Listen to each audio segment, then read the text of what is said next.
राम राम भाई सभी साथियों को। आज हो चुकी है 10 मार्च 2024 और 10 मार्च 2024 की जो करंट अफेयर है वो हम बिल्कुल ट्रिक के साथ में करने वाले हैं। तो उससे पहले आप चैनल पे नए हैं तो प्लीज़ सब्सक्राइब कर लीजिएगा और वीडियो अगर पसंद आए तो लाइक भी कर दीजिएगा। आइए स्टार्ट करते हैं। तो भाई 10 मार्च की हम करंट अफेयर जो है वो स्टार्ट करने जा रहे हैं। तो सबसे पहला जो क्वेश्चन है वो देख लीजिए, हाल ही में कौन सी राज्य सरकार ने एम युवा योजना, ये है भाई एम युवा योजना, जो कौन सी राज्य सरकार जो है वो शुरू करेगी। तो भाई राइट आंसर जो है वो है हमारा उत्तर प्रदेश।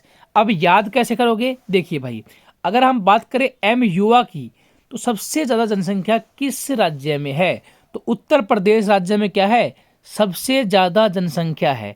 अगर जनसंख्या जो है वो सबसे ज़्यादा उत्तर प्रदेश में है ना भाई, तो क्या होगा, युवा भी सबसे ज़्यादा होंगे, है ना भाई, युवा भी क्या होंगे, सबसे ज़्यादा होंगे। तो एम युवा योजना जो है ना वो उत्तर प्रदेश में क्या करी गई है, शुरू करी गई है। तो इसको याद रखिएगा, ठीक है भाई।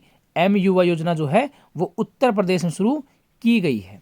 अगला क्वेश्चन देखने से पहले इसके बारे में देख लीजिए, जो उत्तर प्रदेश के जो मुख्यमंत्री हैं, जो उन्होंने क्या किया है, एम युवा योजना, मतलब एम युवा का मतलब ये है मुख्यमंत्री युवा उद्यमी विकास अभियान। मुख्यमंत्री युवा उद्यमी विकास अभियान इसकी फुल फॉर्म है। तो योजना जो है शुरू करने जा रहे हैं। इसका जो उद्देश्य है वो है भाई, राज्य के जितने भी युवा हैं उनको उद्यमिता, मतलब उनको रोजगार के रूप में बढ़ावा देना। और उत्तर प्रदेश के जो मुख्यमंत्री हैं वो है योगी आदित्यनाथ। तो ये बात आप ध्यान रखिएगा।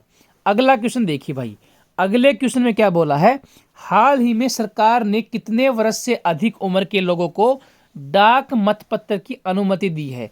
तो भाई देखिए, डाक मतपत्र की उम्र की मतलब जो अनुमति मिली है वो 85 वर्ष से ऊपर वालों को मिली है। अब याद कैसे करोगे, देखिए भाई, सबसे पहले आपके दिमाग में एक बात आनी चाहिए, जो हमें मत डालते हैं मतलब वोट डालते हैं, तो वोट की आधिकारिक एज कितनी है, तो भाई ये थी 18 साल।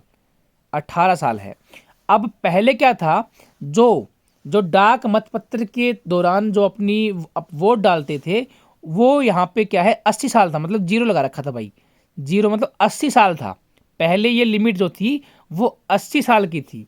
लेकिन आपके दिमाग में एक बात होनी चाहिए कि अब उन बातों को 5 साल हो चुके हैं, क्योंकि इलेक्शन जो होते हैं ना वो 5 साल में एक बार होते हैं। तो 5 साल जोड़ दो, अब क्या कर दी है, 85 साल कर दी गई है। थोड़ा सा याद रखोगे तो हो जाएगा याद, कोई दिक्कत नहीं आएगी। तो यहाँ पर क्या है, जो नियम था 1961 में संशोधित किया गया था, जो डाक मतपत्र सुविधा चुनने के पात्र थे उन्हें 80 वर्ष से ऊपर से 85 वर्ष से अधिक कर दिया गया है। तो पहले 80 वर्ष से अधिक के उम्र के जो आदमी थे वो क्या कर सकते थे, डाक मतपत्र की सुविधा ले सकते थे। लेकिन अब क्या कर दिया, 85 वर्ष से अधिक कर दिया गया है।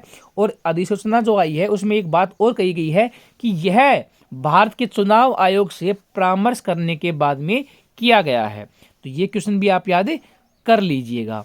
अगला क्वेश्चन देखिए भाई, अगले क्वेश्चन में क्या बोला है, हाल ही में आमिर सुबहानी को किस राज्य के विद्युत आयोग का अध्यक्ष नियुक्त किया है। तो देखिए भाई, आमिर सुबहानी को किस राज्य के विद्युत आयोग का अध्यक्ष नियुक्त किया गया है, तो इसका जो राइट आंसर है वो है भाई बिहार।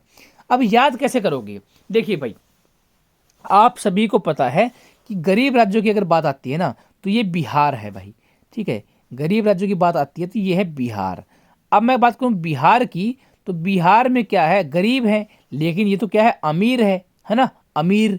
तो भाई विद्युत आयोग का जो अध्यक्ष है ना वो कौन है, अमीर है। क्यों भाई, बिजली की चोरी करते हैं उनको पकड़ते हैं और पैसे लूटते हैं, ऐसे याद रख लीजिए भाई, अमीर है वो, क्योंकि गरीब राज्य है उसमें क्या करेंगे, बिजली की चोरी करेंगे। बिजली की चोरी करेंगे तो क्या करेंगे, जो विद्युत आयोग का अध्यक्ष है वो छापे मारवाएगा और वहां से क्या है, पैसे कमाएगा और अमीर बन जाएगा। तो बिहार राज्य क्या है, गरीब है, लेकिन उसके विद्युत आयोग का जो अध्यक्ष है वो इतना अमीर हो चुका है जिसकी हद नहीं है, ठीक है। तो ऐसे याद कर लीजिएगा, ठीक है भाई।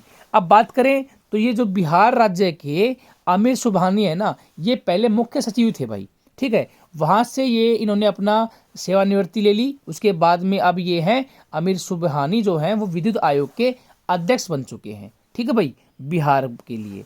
अगला क्वेश्चन देखिए, अगले क्वेश्चन में क्या बोला है, हाल ही में किस हाई कोर्ट के जस्टिस अभिजीत गांगुली ने इस्तीफा दिया है। देखिए भाई, यहाँ से आपको पहले इसका राइट आंसर देख लेते हैं। इसका जो राइट आंसर है वो है कलकत्ता हाई कोर्ट, मतलब कोलकाता हाई कोर्ट जो है वो राइट आंसर है। अब याद कैसे करोगे, तो भाई जस्टिस कौन है, अभिजीत गांगुली। अब आपके दिमाग में एक चीज़ आनी चाहिए, देखो मैं फोटो है ना ऐड करनी भूल गया, लेकिन जब आपको ये पीडीएफ दूंगा ना तो उसमें ये फोटो मैं डाल दूंगा, ठीक है। यहाँ पे हमारे क्या है, क्रिकेटर हैं गांगुली, ठीक है। अब गांगुली के पास में आया कॉल आया भाई, फोन के ऊपर कॉल आ गया, ठीक है। तो ये कॉल आ चुका है इनके पास में, जैसे ही कॉल आया इन्होंने इस्तीफा दे दिया, ठीक है। इनके पास में कॉल आया, कॉल आते ही क्या दे दिया, इस्तीफा दे दिया। तो अभिजीत गांगुली के पास में क्या आया था, कॉल आया था, और कॉल आने की वजह से इस्तीफा दे दिया। ऐसे याद कर लीजिएगा, फोटो में अटैच कर दूंगा जिससे आपको याद हो जाए, ठीक है भाई। तो यहाँ पे अगर बात करें कोलकाता की, तो कोलकाता क्या है, पश्चिम बंगाल की राजधानी है, और पश्चिम बंगाल की जो मुख्यमंत्री हैं वो ममता बनर्जी हैं, और ये पहली ही महिला मुख्यमंत्री भी है भाई। इस चीज़ को भी आप याद रखिएगा। अगला क्वेश्चन देखिए भाई, मैं फोटो है ना अटैच करनी भूल गया यहाँ पे, मतलब लास्ट के 3-4 क्वेश्चनों में, तो ये चीज़ मैं पीडीएफ जब आपको भेजूंगा ना तो उसमें मैं डाल दूंगा, ठीक है। हाल ही में स्टेनलेस स्टील क्षेत्र में भारत के पहले ग्रीन हाइड्रोजन प्लांट की स्थापना की गई है। देखिए भाई, अगर हम बात करें स्टेनलेस स्टील की, तो भाई स्टेनलेस स्टील की बात करते हैं हमारे दिमाग में आता है जिंदल हिसार, है ना, जिंदल हिसार आता है दिमाग में। क्यों, जिंदल हिसार जो है वो स्टेनलेस स्टील के मामले में अव्वल नंबर पर है, ठीक है। तो यहाँ पर क्या है, ये कहाँ पर स्थित है, हिसार में स्थित है, ये सबको पता होगा। तो वहीं पर क्या है, भारत के पहले ग्रीन हाइड्रोजन प्लांट की स्थापना भी की गई है। तो ये बात आपको याद रखनी है, ठीक है भाई। तो ये बात आपको याद हो जाएगी। अगर हम बात करें तो एक और क्वेश्चन आ जाता है कि जो हमारे केंद्रीय इस्पात और नागरिक उड्डयन मंत्री है ना, वो कौन है, तो उनका नाम है श्री ज्योतिरादित्य एम सिंधिया, ठीक है। तो ये कौन है, ये है भाई अपने केंद्रीय इस्पात और नागरिक उड्डयन मंत्री। तो इसको भी याद रखिएगा, ठीक है भाई। अब बात करें स्टेनलेस स्टील क्षेत्र में जो पहले ग्रीन हाइड्रोजन प्लांट की स्थापना हुई है वो कब की गई है, तो 4 मार्च 2024 को। तो ये भी आप याद रखिएगा। अगला क्वेश्चन देखिए भाई, अगले क्वेश्चन में क्या बोला है, हाल ही में किसने नवाचार को बढ़ावा देने के लिए अदिति योजना शुरू की है। अदिति योजना शुरू की है, ADITI। तो किसने की है भाई, राजनाथ सिंह ने। तो याद भी करवाऊंगा मैं, देखिए पहले अदिति योजना के बारे में देख लीजिए, अदिति योजना है क्या, ठीक है। राजनाथ सिंह ने की है, क्यों की है वो भी बताता हूँ। उससे पहले आप देख लीजिए कि ये स्कीम है क्या। देखिए भाई, अदिति योजना क्या है, इस योजना के तहत क्या होगा, जितने भी स्टार्टअप्स हैं और उनको क्या है, जो डिफेंस की जो टेक्नोलॉजी होती है ना, उसके लिए 25 करोड़ रुपए तक ग्रांट दिया जाएगा, जिससे क्या है, डिफेंस के क्षेत्र में क्या होगा, स्टार्टअप्स अगर आएंगे तो डिफेंस के क्षेत्र में कुछ ना कुछ योगदान मिलेगा। तो उसमें क्या है, विकास करने के लिए नए स्टार्टअप जो डिफेंस क्षेत्र में काम करेंगे उनको 25 करोड़ रुपए तक का ग्रांट सपोर्ट करने के लिए ये जो योजना जो है वो शुरू करी है। इसका जो उद्देश्य है वो है भाई 2025-26 तक 30 डीप टेक प्रौद्योगिकी को विकसित करना। तो 2025-26 तक 30 डीप टेक प्रौद्योगिकी को विकसित करना इसका उद्देश्य है। अगर हम बात करें भाई, देखिए इसका राइट आंसर क्या था, राजनाथ सिंह। तो भाई देखिए, डिफेंस की बात कर रहे हैं तो हमारे रक्षा मंत्री कौन है, राजनाथ सिंह। तो उन्होंने ही क्या किया होगा, इस योजना को शुरू किया होगा। तो यहाँ से इजीली याद हो जाएगा। अगला क्वेश्चन देखिए भाई, अगला क्वेश्चन क्या है, हाल ही में भारत के पहले राष्ट्रीय डॉल्फिन अनुसंधान केंद्र का उद्घाटन कहाँ पे हुआ है। देखिए फोटो अटैच कर दूंगा, मैं फोटो अटैच करनी भूल गया, लेकिन आपने कहीं ना कहीं एक वीडियो देखी होगी पहले, उसमें क्या था, ऐसे डॉल्फिन थी, ठीक है, ये डॉल्फिन थी, और इसमें क्या था, एक आदमी भी था भाई, ठीक है, एक लड़की थी, सॉरी एक लड़की थी, वो इनके साथ खेल रही थी, है ना, डॉल्फिन के साथ में खेल रही थी। तो ये एक छोटी बात नहीं होती है, लेकिन वो क्यों खेल रही थी, क्योंकि इसने क्या है, डॉल्फिन को पटा रखा था, मतलब अपने झांसे में ले रखा था। तो पटना में किया गया भाई, ठीक है, डॉल्फिन को पटा रखा था, मतलब पटना में किया गया है राष्ट्रीय डॉल्फिन अनुसंधान केंद्र का उद्घाटन। तो इसकी मैं फोटो जब अटैच करूंगा ना, जब आपको चीज़ें अच्छे तरीके से समझ में आ जाएंगी, ठीक है भाई। तो ये हो चुका है। अब बात करें इसके बारे में देख लीजिए। तो इस अनुसंधान केंद्र की जो स्थापना है वो बिहार के पटना विश्वविद्यालय के परिसर में गंगा नदी के तट पर किया गया है।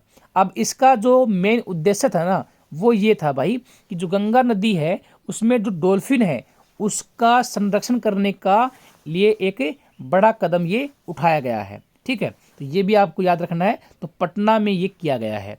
तो आज की जो करंट अफेयर है वो कंप्लीट हो चुकी है। तो भाई कैसी लगी आपको करंट अफेयर, लाइक और कमेंट करके बता दीजिएगा। बाकी ये वीडियो पसंद आई हो तो शेयर भी कर दीजिएगा और सब्सक्राइब भी चैनल को कर लीजिएगा। ठीक है, साथ में ये PDF वगैरह है वो टेलीग्राम ग्रुप पे मैं प्रोवाइड कर देता हूँ, वहाँ से भी ज्वाइन आप कर सकते हो। टेलीग्राम ग्रुप का जो लिंक है वो डिस्क्रिप्शन में मिल जाएगा। बाकी मिलते हैं अगली क्लास में। Bye, take care.